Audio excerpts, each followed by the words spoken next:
قیدی شکل و صورت کے لحاظ سے سیدھے سادے اور جاہل گنوار دکھائی دیتے تھے، جنہیں مقصد کے حصول کے لیے استعمال کرنا مشکل دکھائی نہیں دیتا تھا۔ میں شاید یہ بتانا بھول گیا ہوں کہ تھامس پانی پتہ گاؤں کے درمیان لگے خیموں میں رہائش پذیر تھا۔ دونوں قیدیوں کو تھامس کے خیمے کے ساتھ لگے دوسرے خیمے میں مقید کر دیا گیا۔ ان کے ہاتھ اور پاؤں زنجیروں سے بندھے ہوئے تھے۔ تھامس سے مصافحہ کرنے کے بعد میں قیدیوں سے ملاقات کی نیت سے ان کے خیمے کی جانب چلا آیا۔ دونوں نے مجھے دیکھ کر کھڑے ہونے کی کوشش کی۔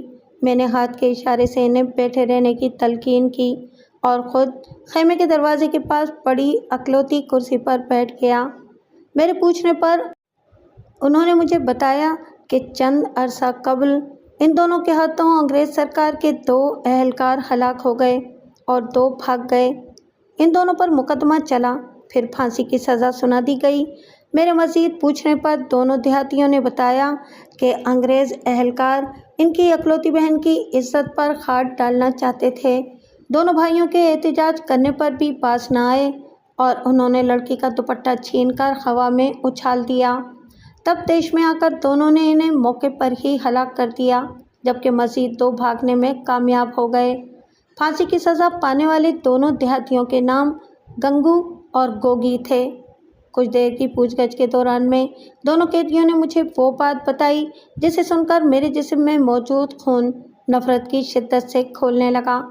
ان دونوں کا کہنا تھا کہ فرار ہونے والے 2 انگریز اہلکاروں میں سے ایک تھامس تھا، جس نے چند روز پہلے جیل میں آ کر ان دونوں کو گارا بننے کی ترغیب دی اور بدلے میں سزا معاف کر دینے کی پیشکش بھی کی۔ مجبور اور لاچار سیدھے سادے دیہاتیوں نے سزا معاف ہو جانے کا سننے کے فوراً بعد ہاں کر دی اور انگریز اہلکاروں کے ہمراہ پانی پتہ چلے آئے۔ دیہاتی خاموش ہو گئے۔ میرے دماغ میں غم و غصے کا طوفان برپا تھا۔ مجھے انگریز سرکار سے ایسی ہی مفاد پرستی اور خود غرضی کی توقع تھی۔ وہ انگریزوں کے علاوہ اور کسی کو انسان تصور کرنا بھی گناہ خیال کرتے تھے۔ مجھے یقین تھا کہ گارے کی صورت میں بندھے ہوئے دونوں معصوم دیہاتیوں کے وجود کی خوشبو پر اگر آدم خور گاؤں کی جانب کھنچے چلے آئے، تب تھامس اس بات سے قطع نظر کہ اس کی چلائی ہوئی گولیاں دونوں دیہاتیوں کی زندگی کا خاتمہ بھی کر سکتی ہیں، بلا دریغ گولیوں کی بوچھاڑ شیروں پر کر دینے کا حکم صادر کر دے گا۔ اس کی نگاہوں میں آدم خوروں کے جسموں کو تسخیر کر کے اپنے رعب و دبدبے میں اضافہ اس بات کی نسبت زیادہ اہمیت رکھتا ہے کہ 2 حقیر انسانوں کو ضرر نہ پہنچانے کے لیے آدم خوروں کو بھاگنے کا موقع دیا جائے۔ میں نے نفرت کے ساتھ زمین پر تھوک دیا، پھر جیب میں ہاتھ ڈال کر پتلی تار نما آری باہر نکالی اور گنگو کے ہاتھ میں تھما دی۔ تار کے مخالف سرے پر دندان موجود تھے اور اس کی لمبائی 10 انچ کے قریب تھی۔ بظاہر پتلی اور کمزور دکھائی دینے والی وہ تار نما آری نہایت آزمودہ ہتھیار ثابت ہو سکتی تھی۔ گوگی حیرت بھری نگاہوں سے میری جانب دیکھنے لگا۔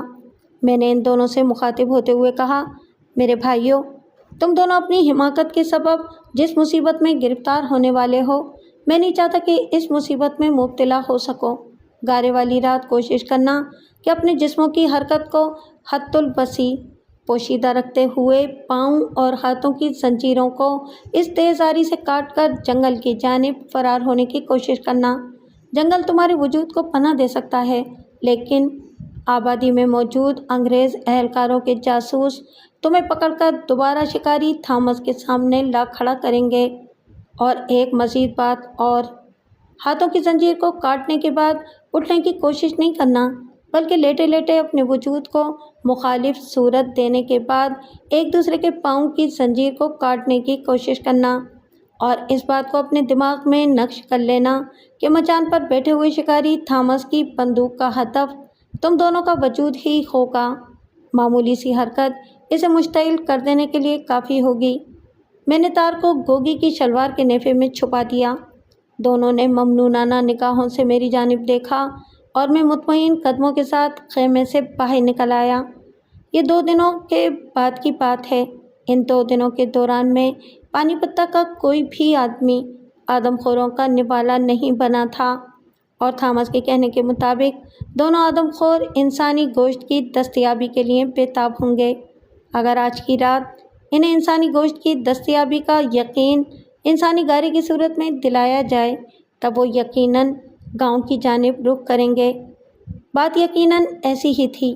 میرے اس بات میں سر ہلانے پر اس نے پانی پتہ کی شروعات کے پاس واقع میدان کے سرے پر لگے ہوئے شہتوت کے تناور درخت پر مضبوط چارپائی باندھ کر مچان کی صورت دی۔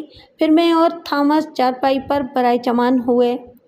ہمارے سامنے میدان کے مخالف جانب ننگی زمین پر گوگی اور گنگو زنجیروں کے ساتھ بندھے چاروں شانے چت لیٹے ہوئے تھے۔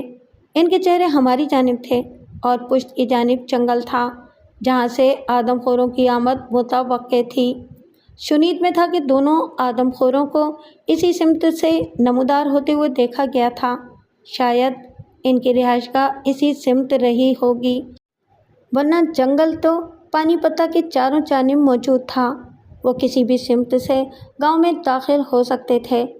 میں مچان پر چڑھنے سے پہلے دل میں تہیہ کر چکا تھا کہ خط الوسیع کوشش کروں گا کہ دونوں آدم خوروں کو مجبور و لاچار دیہاتیوں کے قریب بھی نہ پہنچنے دوں۔ اس کے لیے اگر مجھے مچان سے کود کر دونوں دیہاتیوں کو بھی بچانا پڑا تب بھی میں دریغ نہیں کروں گا۔ وقت نہایت سست رفتاری کے ساتھ گزرنے لگا۔ ہر جانب سکوت طاری تھا۔ گاؤں کے مکان اندھیرے میں ڈوبے ہوئے ساکت تصویر کا منظر پیش کر رہے تھے۔ سردیوں کی رات تھی، اس لیے ہم مچھروں کی شر پسندیوں سے محفوظ تھے، تاہم جھینگروں کی آواز یا پھر قریب موجود جوہر میں مینڈکوں کے ٹرنانے کی آواز گونج رہی تھی۔ سردی سے بچنے کے لیے ہم دونوں کے جسموں پر کمبل موجود تھے، لیکن دیہاتی معمولی کپڑوں میں ملبوس تھے۔ وہ ٹھنڈی زمین پر سرد ہوا کے تھپیڑوں کی مکمل زد میں تھے اور میں ان کے لیے کچھ بھی نہیں کر سکتا تھا سوائے دل میں درد محسوس کرنے کے۔ دور کہیں ککر کے چلانے کی آواز سنائی دی۔ یہ جنگل کے بادشاہ کے باہر نکلنے کا اعلان تھا۔ ککر واحد ایسا جانور ہے جو شیر کے کچھار کے ارد گرد پایا جاتا ہے۔ وجہ نہ جانے کیا رہی ہو، لیکن وہ شیر کی موجودگی سے جنگل کے جانوروں کو باخبر کرنے کے لیے ہمہ وقت تیار رہتا ہے۔ ککر کے علاوہ جنگلی لنگوروں کو بھی جنگل کے دربان کے عہدے پر منصب کیا جا سکتا ہے۔ شیر جب شکار کرنے کے لیے جنگل کا رخ کرتا ہے تب اس کی مکمل کوشش ہوتی ہے کہ وہ لنگوروں کے علاقے سے دور ہی رہے۔ لنگور اسے دیکھتے ہی شور و غل مچا کر جنگل کے جانوروں کو شیر کی موجودگی سے باخبر کرنے کا فریضہ بخوبی ادا کرتے ہیں، لیکن چونکہ شکار میدانی علاقوں میں ہوتا ہے جہاں لنگوروں کی اکثریت نہیں پائی جاتی، لنگور بلند و بالا اور گھنے جنگلات کے شیدائی ہوتے ہیں، اس لیے دونوں کا آمنا سامنا کم ہی ہوتا ہے، لیکن جب بھی ہوتا ہے خوب ہوتا ہے۔ گنگو اور گوگی کے جسموں میں خفیف حرکت نمایاں ہونے لگی تھی۔ میری نگاہیں ان دونوں کے جسموں پر تنقیدی پہلو کی تلاش میں مرکوز تھیں، لیکن دونوں کمال ہوشیاری کے ساتھ جسموں کی حرکت پوشیدہ رکھے ہوئے تھے۔ کبھی کروٹ لینے کے بہانے اور کبھی جسم کو کھجانے کی خاطر وہ مکمل احتیاط کے ساتھ جگہ تبدیل کر رہے تھے۔ ککر چلا چلا کر خاموش ہو گیا۔ شاید شیر اس کے علاقے سے باہر نکل آیا تھا۔ جیسے جیسے وقت گزرتا جا رہا تھا میرے جسم میں بے چینی کی لہر کی شدت میں اضافہ ہو رہا تھا۔ ماحول پر دوبارہ سکوت طاری ہو گیا تھا اور پھر اچانک ہی اندرون جنگل کی جانب سے جنگلی کتوں کے بھونکنے کی آواز سنائی دی۔ آوازوں کا شور بتدریج قریب آتا چلا جا رہا تھا۔ مجھے اپنے جسم کے رونگٹے کھڑے ہوتے محسوس ہوئے۔ جنگلی کتے رات کے اندھیرے میں غول کی صورت میں باہر نکلتے ہیں۔ جنگل کے تمام جانور اس ناگہانی آفت کی صورت میں نازل ہونے والے خطرے سے خائف رہتے ہیں۔ میں نے اپنی محدود شکاری زندگی کے دوران میں آنکھوں کے سامنے 25 سے 30 جنگلی کتوں کے غول کو مادہ گینڈے اور اس کے 15-20 دن کے بچے کا شکار کرتے ہوئے دیکھا۔ میں ان کی دسترس سے دور پہاڑی ٹیلے پر موجود تھا۔ نیچے وادی میں یہ خونی ڈرامہ کھیلا جا رہا تھا۔ مادہ گینڈے کو شکار کرنا ناممکن تھا اور جنگلی کتوں کا ہدف مادہ گینڈا تھی بھی نہیں۔ وہ تو بچے پر ہاتھ صاف کرنا چاہتے تھے۔ مقصد کے حصول کے لیے جنگلی کتے 2 گروہوں میں بٹ کر حملہ کر رہے تھے۔ ایک گروہ مادہ گینڈے کو اپنی جانب متوجہ کرنے کی کوشش میں مصروف تھا، جبکہ دوسرا گروہ مادہ گینڈے کی غفلت سے فائدہ اٹھاتے ہوئے بچے کو ماں کی پہنچ سے دور لے جانے کی سرگرمیوں میں ملوث تھا۔ تھوڑی سی جد و جہد کے بعد بچہ کھینچاتانی کے دوران میں لہولہان ہو گیا اور اس کے قدم لڑکھڑانے لگے، لیکن ماں اب بھی محاذ پر ڈٹی ہوئی تھی۔ وہ میدان میں بھاگ دوڑ کر جنگلی کتوں کے گروہ کو تتر بتر کرنے کی کوشش کر رہی تھی۔ کتے بکھرنے کے فوراً بعد گھوم پھر کر دوبارہ یکجا ہونے کی کوشش کرتے، پھر بچہ زمین پر گر گیا اور کتوں کے گروہ نے اسے اپنے گھیرے میں لے لیا۔ مجبور و لاچار تھکی ہاری ماں دور کھڑی چیر پھاڑ کرتے ہوئے کتوں کو بے چارگی کے عالم میں دیکھتی رہی اور پھر اپنی جان بچا کر فرار ہو گئی۔ کتوں کی آواز قریب سے قریب تر آتی چلی جا رہی تھی۔ گنگو اور گوگی کے جسموں میں بھی واضح حرکت کے آثار نمودار ہونے لگے تھے، اور پھر میدان کے سرے پر موجود جھاڑیوں کے پاس سے پہلا کتا نمودار ہوا۔ اس نے ناک کو اونچا کر کے سونگھ کر حالات کا جائزہ لینے کی کوشش کی۔ ہوا کا رخ ہماری مخالف جانب تھا، اس لیے وہ جانچ نہیں پایا کہ میدان میں بندھے ہوئے دونوں دیہاتیوں کے علاوہ 2 اور انسان بھی درختوں پر بندوقیں تھامے پرائچمان ہیں۔ اگر انہیں ذرا سا بھی شک ہو جاتا تب وہ میدان میں داخل ہونے کی بجائے جنگل کے سرے پر بیٹھ کر بہتر موقع کا انتظار کرتے، اور یہ انتظار صبح تک طویل ہو سکتا تھا۔ بہرحال حالات سازگار دیکھ کر تمام کتے نمودار ہونے لگے۔ ان کی تعداد کم و بیش 15 سے 20 تھی۔ اندھیرے کی بدولت تعداد میں کمی بیشی بھی ہو سکتی تھی، لیکن پھر بھی تعداد 2 انسانوں کے حوالے سے زیادہ ہی تھی۔ تمام جنگلی کتے جنگل سے نکلنے کے بعد دونوں دیہاتیوں کے گرد گھیرا ڈال کر کھڑے ہو گئے۔ میں نے بے چین نگاہوں سے ساتھ بیٹھے تھامس کی جانب دیکھا۔ اس نے ناک پر انگلی رکھ کر مجھے خاموش بیٹھے رہنے کا اشارہ کیا۔ مجھے اس کی بے حسی پر شدید غصہ آیا، لیکن میں نے ضبط سے کام لیتے ہوئے خاموش بیٹھے رہنے میں ہی بہتری جانی۔ ایک کتے نے آگے بڑھ کر گوگی کی قمیض کے دامن کو منہ میں تھاما اور اپنی جانب کھینچنے لگا۔ گوگی نے ہاتھ پاؤں چلانے کی کوشش کی، لیکن زنجیروں میں بندھے ہونے کی بدولت مقصد میں کامیاب نہیں ہو سکا۔ ناکامی کے بعد اس نے گلا پھاڑ کر چیخنا شروع کر دیا۔ وہ میرا نام لے کر مدد کرنے کی التجا کر رہا تھا۔ میں نے مجبور و لاچار نگاہوں سے ایک دفعہ پھر تھامس کی جانب دیکھا۔ وہ مکمل محبیت سے حالات سے لطف اندوز ہو رہا تھا۔ میں نے بے بسی کے عالم میں آنکھیں بند کر لیں۔ کچھ دیر بعد گوگی کے علاوہ گنگو کے بھی چیخنے چلانے کی آواز مجھے سنائی دینے لگی۔ جنگلی کتوں نے شاید حملہ کر دیا تھا۔ میں نے کانوں میں انگلیاں ٹھونس لیں، پھر یکلخت ماحول پر سناٹا طاری ہو گیا۔ میں نے ہڑبڑا کر آنکھیں کھولیں۔ کتے اپنی دمیں پچھلی ٹانگوں میں دبائے جنگل کے مخالف بھاگ رہے تھے۔ انہوں نے جنگل کی جانب بھاگنے کی کوشش نہیں کی تھی۔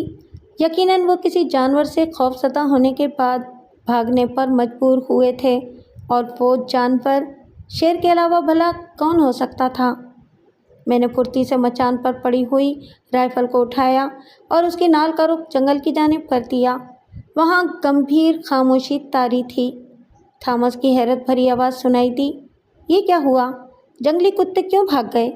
ایسا ہونا ناممکن ہے، میں نے طنزیہ لہجے میں جواب دیا۔ لیکن ایسا ہو چکا ہے، کتے فرار ہو گئے ہیں مسٹر تھامس۔ خدا ہر چیز پر قادر مطلق ہے، اس کی اجازت کے بغیر کوئی مکھی بھی پر نہیں مار سکتی۔ ناممکن کو ممکن بنانا اسے خوب آتا ہے۔ میرا لہجہ جذبات کی شدت سے تقریباً روندھنے لگا، لیکن بات درمیان میں ہی رہ گئی۔ زنجیروں کی کھنکدار آواز سے ماحول گونج اٹھا۔ تھامس نے ہڑبڑا کر گنگو اور گوگی کی جانب دیکھا۔ وہ زنجیروں سے آزادی حاصل کرنے کے بعد زمین سے اٹھ کر جنگل کی جانب بھاگنے کی تیاریوں میں مصروف تھے۔ تھامس کی آنکھیں فرط حیرت کی شدت سے پھٹتی ہوئی دکھائی دے رہی تھیں۔ حالات کو سمجھنے میں اسے کچھ دقت کا سامنا کرنا پڑا، لیکن سمجھ میں آتے ہی اس نے پھرتی سے رائفل کی نال کا رخ جنگل کی جانب بھاگتے ہوئے دونوں دیہاتیوں کی جانب کیا اور فائر داغ دیا۔ مجھے اور تو کچھ سجائی نہیں دیا۔ میں نے لاشعوری طور پر اس کے ہاتھ میں پکڑی ہوئی رائفل کی نال کا رخ آسمان کی جانب کر دیا۔ جنگل کا ماحول دھماکے کی آواز سے گونج اٹھا۔ درختوں پر ساکت بیٹھے پرندے چیخنے چلانے لگے۔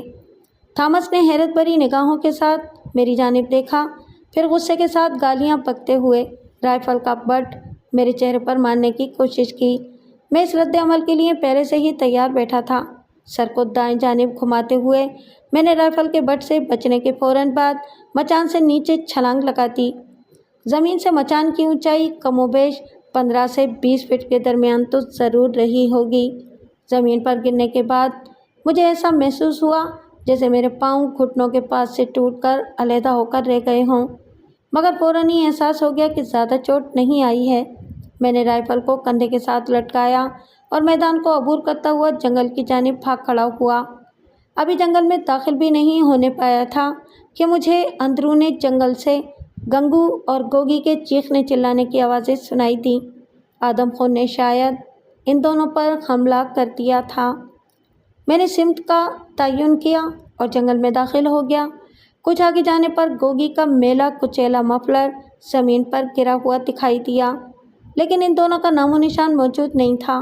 اندھیرے کی بدولت زمین پر قدموں کے نشانات تلاش کرنا ممکن نہیں تھا، اس لیے میں اندازے کے مطابق آگے بڑھنے لگا۔ جنگل میں جھاڑیوں اور درختوں کی بہتات تھی۔ آگے بڑھنے میں دشواری پیش آ رہی تھی۔ ایک درخت کے پاس سے گزرتے ہوئے مجھے کسی آدمی کی ہچکیاں لے کر رونے کی آواز سنائی دی۔ میں جہاں تھا وہیں ٹھٹک کر رک گیا۔ آواز میرے دائیں جانب موجود شہتوت کے تناوت درخت سے آتی محسوس ہوئی۔ میں نے درخت کے نیچے کھڑے ہو کر اوپر دیکھنے کی کوشش کی، لیکن کچھ بھی دکھائی نہیں دیا۔ اوپر کون ہے؟ میں نے چلاتے ہوئے پوچھا۔ جواب میں میرے پیچھے موجود جھاڑیوں سے شیر کے غرانے کی آواز سنائی دی۔ میں نے ہڑبڑا کر رائفل کو کندھے کے ساتھ لٹکایا اور پھرتی کے ساتھ درخت کے اوپر چڑھنے لگا۔ درخت کی درمیانی اور مضبوط شاخوں کے درمیان کوئی بیٹھا ہوا تھا۔ پہلی نظر میں ہی میں نے اسے پہچان لیا، وہ گوگی تھا، لیکن اس کے ہمراہ مجھے گنگو دکھائی نہیں دیا۔ یقیناً وہ آدم خوروں کا شکار بن چکا تھا۔ پھر مجھے جنگل میں قدموں کی آواز سنائی دی۔ میں نے نیچے کی جانب دیکھا۔ شکاری تھامس ہاتھوں میں رائفل تھامے درخت کی جانب بھاگتا چلا آ رہا تھا۔ اس کا رخ ان جھاڑیوں کی جانب تھا جہاں دونوں آدم خور چھپے ہوئے گنگو کی لاش کو بھنبوڑنے میں مصروف تھے۔ میں نے چلاتے ہوئے تھامس کو خطرے سے آگاہ کیا اور اسے قریبی درخت پر چڑھنے کی ہدایت کی۔ تھامس کے قدم جہاں تھے وہیں جم کر رہ گئے۔ پھر اس نے بلا کی پھرتی کا مظاہرہ کرتے ہوئے قریبی درخت کا انتخاب کیا اور بندر کی سی رفتار کے ساتھ اوپر چڑھتا چلا گیا۔ اب یہ علیحدہ بات تھی کہ اس نے جس درخت کا انتخاب کیا وہ جنگلی املی کا ٹھگنا سا درخت تھا۔ زمین سے اوپر تک اس کی اونچائی 10-12 فٹ سے زیادہ نہیں تھی۔ عام شیر کی لمبائی دم کی لمبائی کو منہا کرنے کے باوجود بھی 5 فٹ کے درمیان ہوتی ہے۔ اس کے لیے 10-12 فٹ لمبے درخت تک چھلانگ لگانا بھلا کیا معنی رکھتا تھا؟ مجھے تھامس کی بدحواسی اور بزدلانہ فطرت پر گمبھیر حالت کے باوجود بھی ہنسی آنے لگی، لیکن ہنسنے ہنسانے کا وقت نہیں تھا۔ میں نے چلاتے ہوئے تھامس کو مخاطب کر کے پوچھا، کیا اسے املی کے درخت کے قریب موجود جھاڑیوں میں آدم خوروں کی جھلک دکھائی دے رہی ہے؟ اس نے انکار میں سر ہلایا اور پھر چلاتے ہوئے جواب دیا، میں درخت پر مزید اوپر چڑھ کر جھاڑیوں کا جائزہ لینے کی کوشش کرتا ہوں، شاید مقصد میں کامیابی حاصل ہو جائے۔ وہ اوپر چڑھنے لگا۔ میں اپنی رائفل کو کندھے کے ساتھ لگائے جھاڑیوں کو مکمل طور پر کور کیے ہوئے تھا۔ رات چاندنی تھی، لیکن درختوں کی بہتات کی وجہ سے جھاڑیوں کے درمیان کچھ بھی دکھائی دینا ممکن نہیں تھا۔ تھامس کا جسم بھی ہیولے سے کم دکھائی نہیں دے رہا تھا۔ درخت کی پتلی ٹہنیوں کے پاس پہنچنے کے بعد اس نے جھاڑیوں کا جائزہ لیا، پھر سرسراتے ہوئے لہجے میں بولا، دکھائی تو کچھ بھی نہیں دے رہا، لیکن ہڈیاں بھنبوڑنے اور ہلکے ہلکے قرانے کی آواز ضرور سنائی دے رہی ہے۔ اب اس کے علاوہ مزید کچھ نہیں کہا جا سکتا کہ ہم دونوں اپنی رائفلوں کا رخ جھاڑیوں کی جانب کر کے فائر داغ دیں۔ شیر ہڑبڑا کر باہر نکلنے کی کوشش کریں گے تب انہیں بآسانی نشانہ بنایا جا سکتا ہے۔ میں نے انکار میں سر ہلاتے ہوئے اسے سمجھایا،